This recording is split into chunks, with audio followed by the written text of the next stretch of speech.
Dr. Stacy, Yes. I've learned that being busy isn't the same as being faithful. I agree, Dr. John. And in this episode 3 of Pivot on Purpose, we talk about why productivity is a spiritual priority, how faithfulness prepares us for purpose, and why doing what's in front of you matters more than waiting for perfect clarity. So if you've ever wondered whether your unseen work matters, this episode is for you. Okay, Dr. John, let's get started. Let's do it.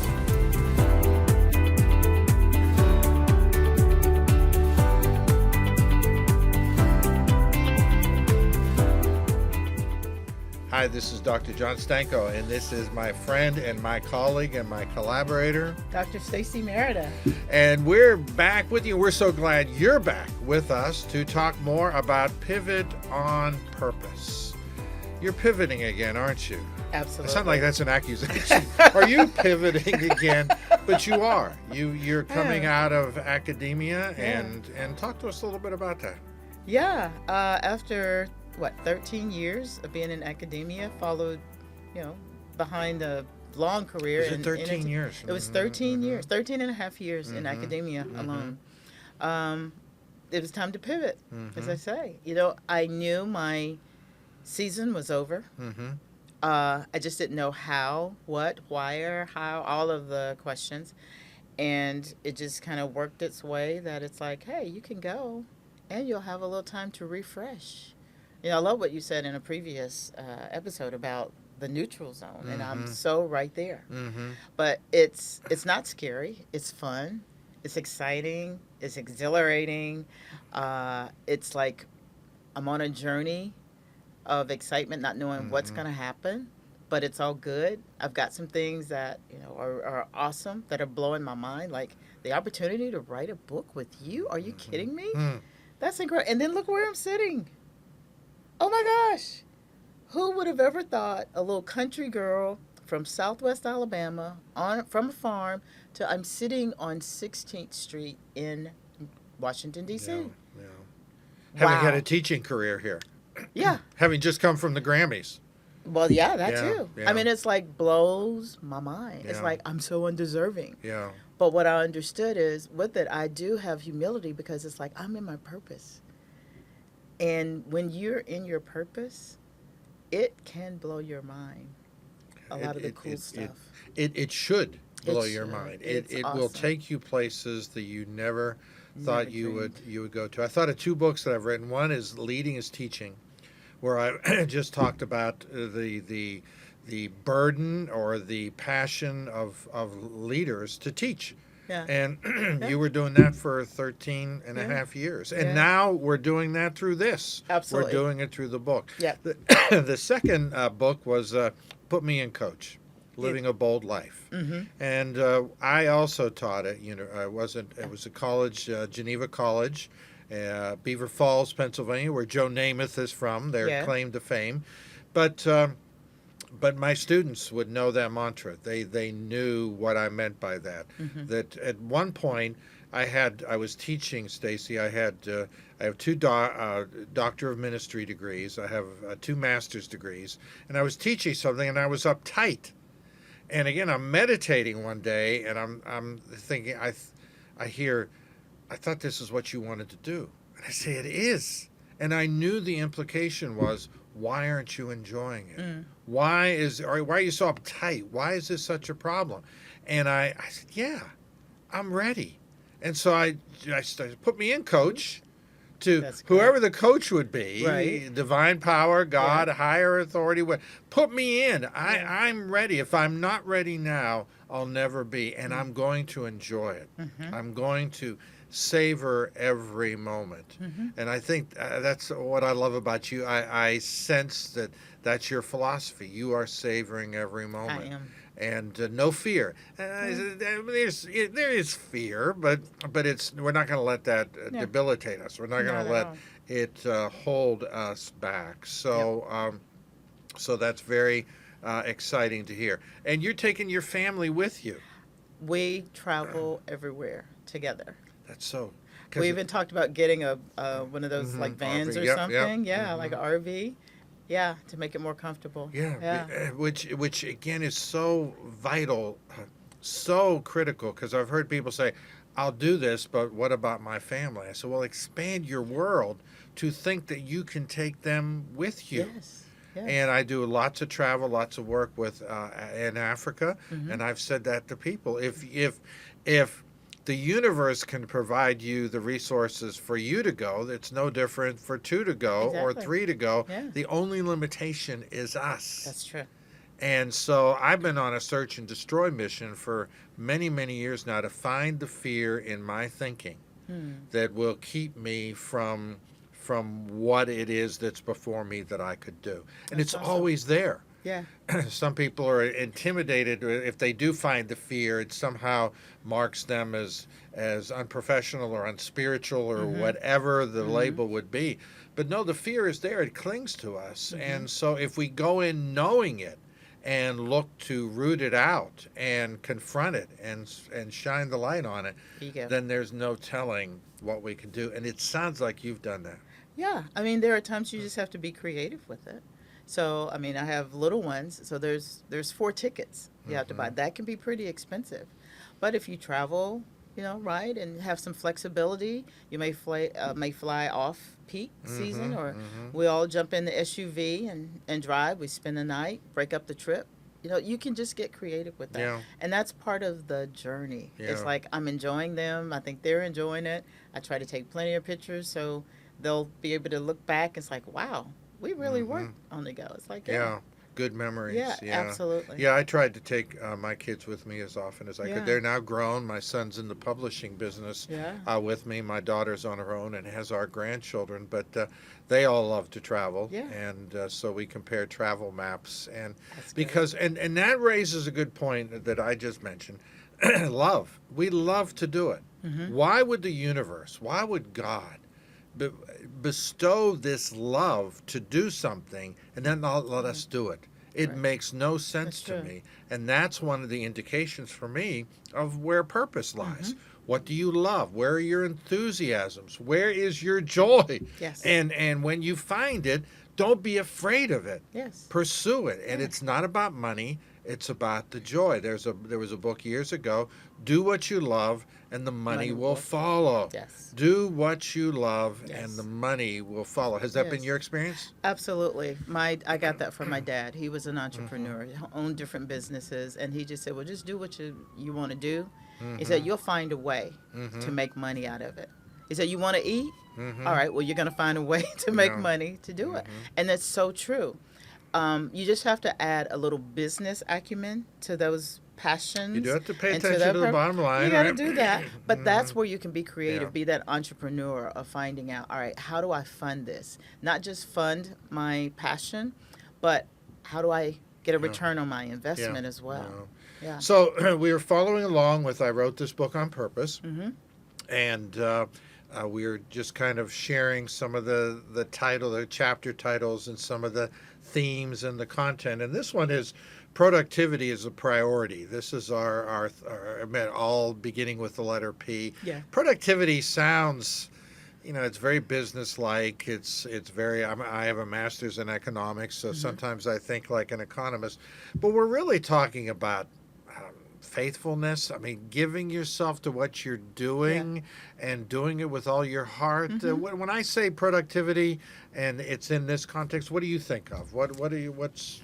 I immediately think of commitment. Just being committed to the work, whatever that is. Focused. I know you're right. When we think of productivity, we think of busyness. Right. Just overdoing, and it's like, no, just being committed. Yeah. So giving yourself to what it is that you have to do right there. Not that you're not looking to the future, but you're not there trying to use it as a springboard necessarily, but it will be a springboard. Right. Yeah. So you're looking to make an impact where you are. Right. And you've Where made are you? Yeah, you've made an Yeah. impact everywhere you. Yeah, it's like live in the moment.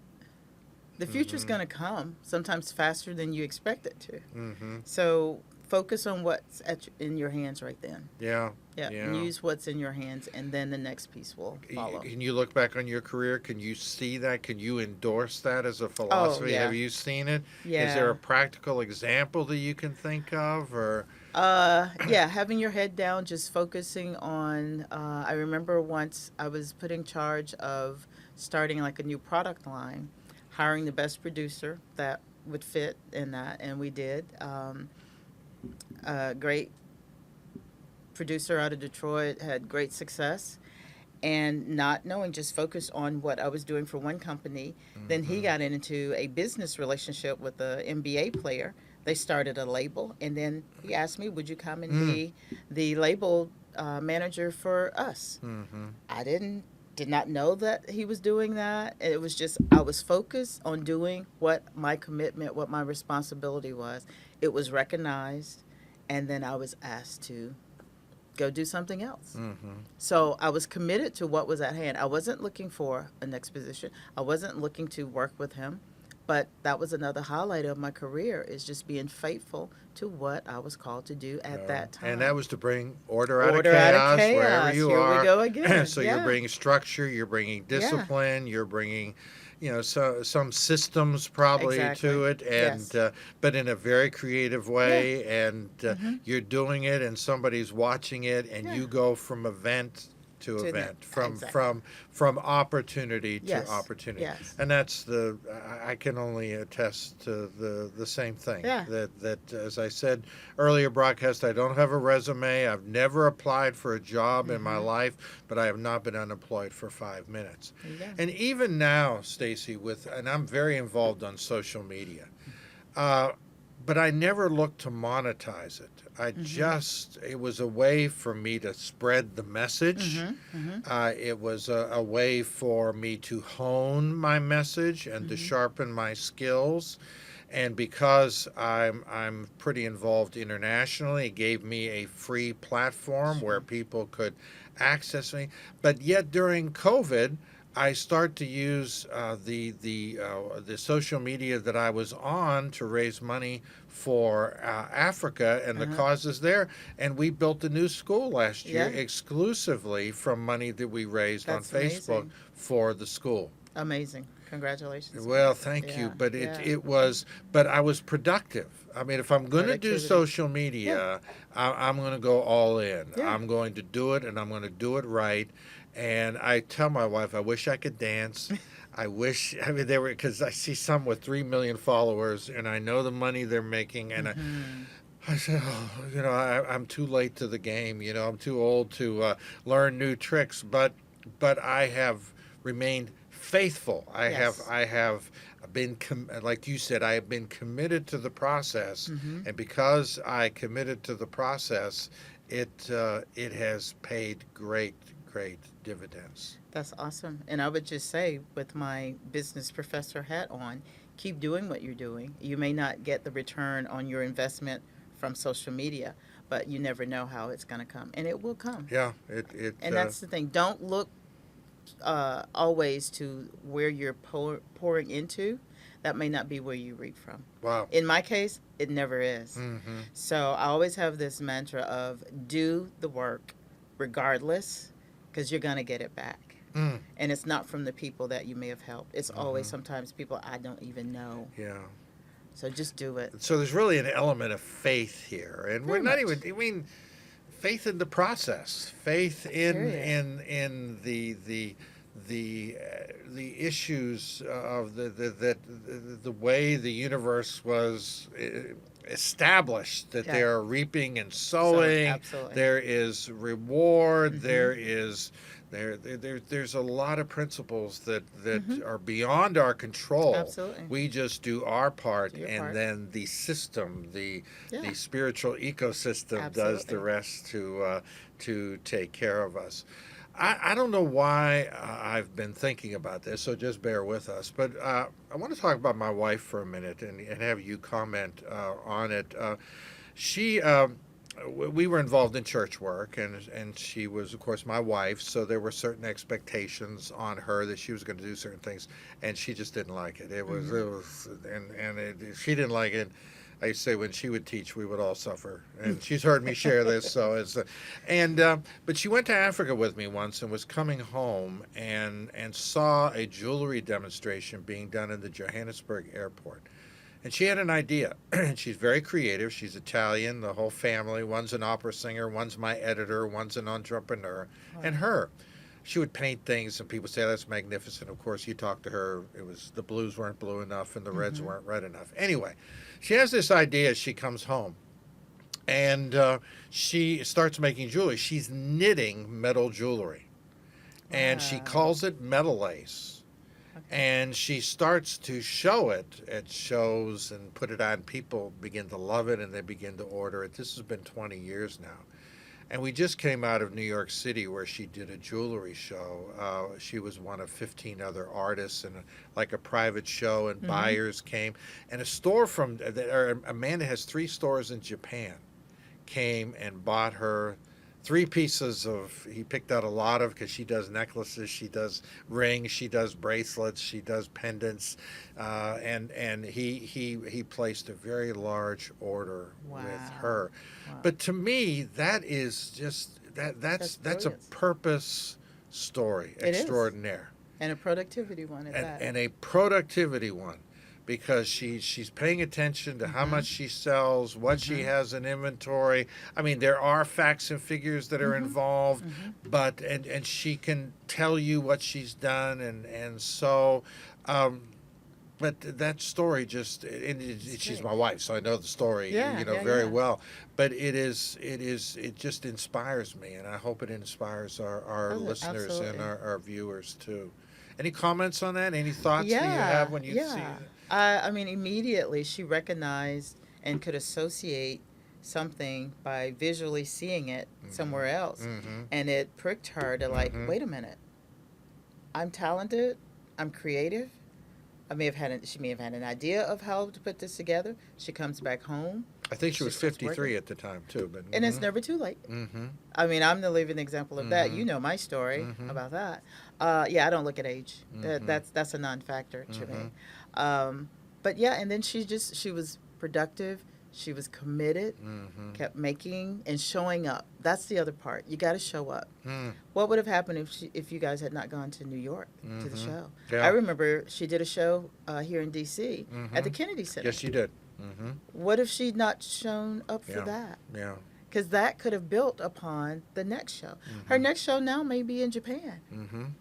Yes. So just being committed, doors open. Yeah. So I applaud her for that. And I, would tell anyone, you're never too old. Follow those passions, those dreams. We will make excuses about why not to. How about making an excuse why you should? Just flip it. Yeah, that's right. Well, what will happen if I do this? What will happen if you don't? And that's a hard thing to hold ourselves accountable for, the lost opportunities. We'll say we're sorry for things we've done, but we won't always say we're sorry for things that we didn't do until the very end. Right. But so I try to think, if I don't go to Columbia with the invitation, what lives could be impacted? Now, could another person come? Could that same thing happen? Yeah, sure. I mean that's very. But this is my opportunity, and so I try to seize them as often as possible. And my personality tends to be more numbers driven. But I'm always talking about how many books I've written, how many followers I have. And I'm not bragging. I hope I'm not. But I am trying to show that I say fruit is always measurable. Exactly. It's a pound, it's a peck, it's a quart, it's a pint, it's a bunch, it's a cluster. And so fruit should be definable. It should be measurable. So I don't want to just, if my purpose is to impact children, how many children? That's not about the numbers, and I'm not competing with you or anybody else, but it's about the numbers. Yeah. And so so I told you earlier, I write a Monday memo every Sunday, and I just wrote number 1,239. I've turned it into 19 books. I know that because I'm measuring that. Sure, I am conscious of that. Yeah. And so you think that's an important process? It works for you. Absolutely. Because Works it for may me. be that 1,240th that may hit someone that could change their entire world. Yeah. They may find and hone into their purpose and say, you know, I was supposed to create a cancer fighting drug. Mm-hmm.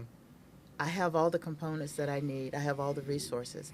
Had I not listened to that message, then who knows? Maybe I would just still be fine opening up hearts and sewing them back together.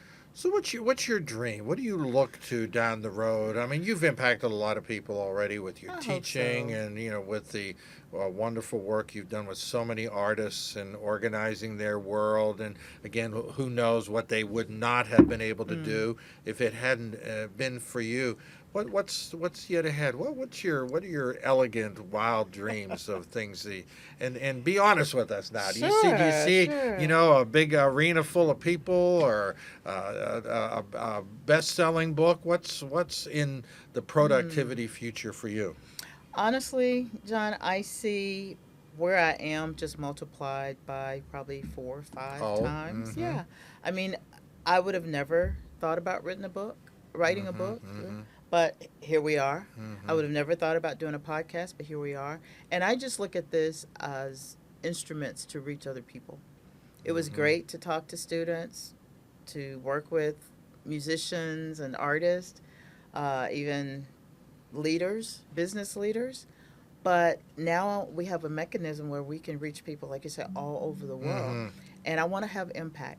The one word that I would say is legacy. What's my legacy? And I've got 2 little ones that I've got to pour into because I want to help them understand their purpose Yeah. and define it so it'll continue. Mm-hmm. So yeah, I want that lake house or I want that house on the water, but it's not just for me. Everyone that knows me knows whatever I have, you're welcome to it. Please come. You need to get away, stay a week or 2, whatever you need. I may not cook for you, but I know how to order some food. You know, we can. You're not Yeah, going you to did a starve. good job with lunch today. Yes, so we're grateful for that. Yes, so Yeah, but it's really the give back. That's what it is about me. And I'm not chasing after money. Money is great because you have to have it to live. That's not my motivation. My motivation is impacting lives. you've mentioned it a couple times. I was talking about my numbers and how I count. You said that works for you. You've talked about owning it. It's so important to be true to who you Yeah. are, but it's so difficult. Don't. Who says? How do I put this with being nice? No one gets to tell you how you should think and how you should feel. That's you. That's on you. You have to own that and don't be apologetic about it. Everyone has their own thing. What works for you works for you. What works for me works for me. And that's what I encourage people. Find what works for you. You don't have to follow every model that someone says, oh, if it doesn't fit in this square, then you're not what works. That's not true. God designed us all differently. So we got to embrace that difference. We're not a square peg going into a hole. Yeah. Yeah. Yeah. Or any other metaphors you want to use that are out there. There are plenty of them. Just be you. Be your authentic self. Yes. Yeah. I've said a lot of times we want to be normal. What's But that? normal for us lies in our uniqueness, not in trying to be like Yes. somebody else. Yeah. If I'm trying to be like somebody else, that's not normal. That's abnormal or subnormal, however you would look at it. But it doesn't count. That's not the same. So this is. There's some work involved, and you've alluded to it, of the self-awareness, Yes. the self-analysis, and Yes. you really have, over the years, you have exhibited a wonderful tendency to do that. Am I correct? As most people who know me say, I'm in my head too much because I do a lot of self-analysis. You know, it's that whole, but that's that process side of me where I thought it was a negative. It's like, no, that's just how I'm wired. I will process things in my head. I'll process how a company should get started or, you know, what systems need to be in place, but I'll also process me. Did I do that right? Did I overcorrect? Did I underperform? You know, all of that. And to the point of a part of transparency is when I receive criticism, well, I may take it much deeper than most people because I've already overanalyzed myself And so when that comes to me, then that's really a check to me as well. But the analysis is important. You got to make it healthy. And sometimes you need help finding it. There's nothing wrong with talking to therapists. There's nothing wrong with talking to That's counselors. right. You know, people that are maybe in the spaces that they're more educated about, have more experience, and can help you navigate those areas. Yeah. It's important. Yeah. You got to do the hard work. And have a purpose coach too, or And at least have their books. absolutely. Yeah. So, Yes. but it you Yeah. know, a lot of times we hear therapist and we think negative or a problem, and it may very Some of well that can be. Sure, Mhm, there's and we all get into life situations and sometimes we just need help getting out of the maze. But it's also my experience is we tend to underestimate our strengths and overestimate our weaknesses. I did a 360-degree profile years ago on myself, and it was a wonderful tool where it would measure your response and everybody else's response about the same area. And in each one of the 29 areas, Stacy, I had underestimated my strengths and I had overestimated my weaknesses. Wow. So I need people in my life Yes. who aren't just going to say, you know, John, you should have talked slower, or you shouldn't have worn that when or you should talk more. You should take it. This is really good writing. This is so we need people not to seek them out just to make us feel better, but sometimes we tend to underestimate our strengths, even our purpose, our gifts, or whatever we want. And you found that even in our relationship coming back together, haven't you? Yeah.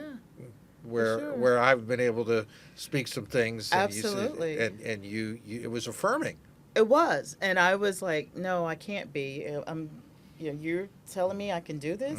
It's like, no, I don't think so. And you were affirming. You said, no, this is great. Keep doing it. Keep doing it. You challenged me, and I was up for the challenge. Yeah. I was insecure. You know, when you have an expert like you, and you're someone who I totally admire. Oh, yeah. Yes, you. It's intimidating. That's the word I would use.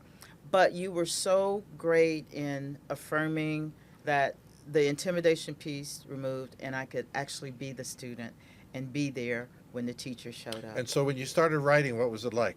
Because we're well into the book by now. Oh, well, it was one of those things of, I don't know how to write.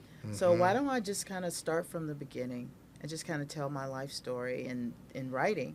And as I did that, then more of those moments showed up. And I'm like, and then I could look at it and say, oh, I was doing this, and then this happened. So it was a real self-analysis in the writing part. And I just wrote. It was just... It just flowed. It just flowed. And it's very good. I mean, Oh, I thank see you. lots of writing. So, Thank you. But I think when people hear very good, all of us need an editor. Oh, That yeah. doesn't Yeah, mean that it's never perfect. But, you know, I have people who, you know, they've gone through the manuscript 10 one more time. I'm going to send it to you in 2 weeks. Yeah. And then they go into AI and they ruin it because AI has a definite style. I can smell it. And I'm not against AI. So I'm for, I think it's a great gift to, you know, use properly. But we tend to, again, writing, I need to refine it. I had one of my early projects, Stacy, and he called me. He said, this is no good. I said, Bruce, what's the problem? He said, well, go to page 76. So he said, look at the second paragraph. So I read the second paragraph. I said, is there a typo? Is there something? He said, well, it sounds like me. I said, you lost me. He said, I hired you because I didn't want it to sound like me. I wanted it to sound better than me. So he had this Jungian, you know, ideal that existed someplace, that this was perfect writing, and his writing was here, and somehow I was going to bring him to a place where he would be in this land of perfection. When I said, Bruce, this is you. Yeah. This is I think it's great. It's your story. He never, to a great extent, and I just had another author who say she just won't promote the book, and I know she wants to get the rights back, and I know she's itching to go to AI. She wants to go, but I think this is a great. It's a little raw. It's very honest. I think it will really help people. couldn't overcome it. And I see this in the purpose quest as well. And so that's why I was so delighted when we reconnected and I said, here's a woman, yourself, who hasn't done that. You are free and you are aware, but for you, Stacy, the best is yet to come. Thank you, John. I appreciate that. Yeah, and for And you, for them. yeah, Yes. for all of you Yes. listening, if you will follow what we're talking about, Yeah. if you, and there's no right way, but just It's your be way. aware, understand who you are, and be committed to whatever situation you're in, because something or someone is watching, and it will take you to the next level. You may not understand it now, but it will. That's And if true. you're effective, if you're productive, if you're committed to do the best you can do, the rest will take care of It itself. Yeah, for so sure. Stacy, it's always great to talk Oh, with my you, and it's gosh, always this is great to have awesome. an audience join us. Yeah. I feel like we're in a restaurant, and there's just a lot of people who are sitting around us wanting Yeah, to come listen in. on. So, Yeah. so we have means by which you can communicate with us. We'd love to hear from you, and of course, we're producing resources and materials that we know will be a benefit to you in what I call your purpose quest or your purpose journey. So, Stacy, should we do it again? Should we come back? Absolutely. All right. Well, Yeah, let's we've run keep out of time going. today, but we'll do it again. So come on back and see us at another time. So long for now.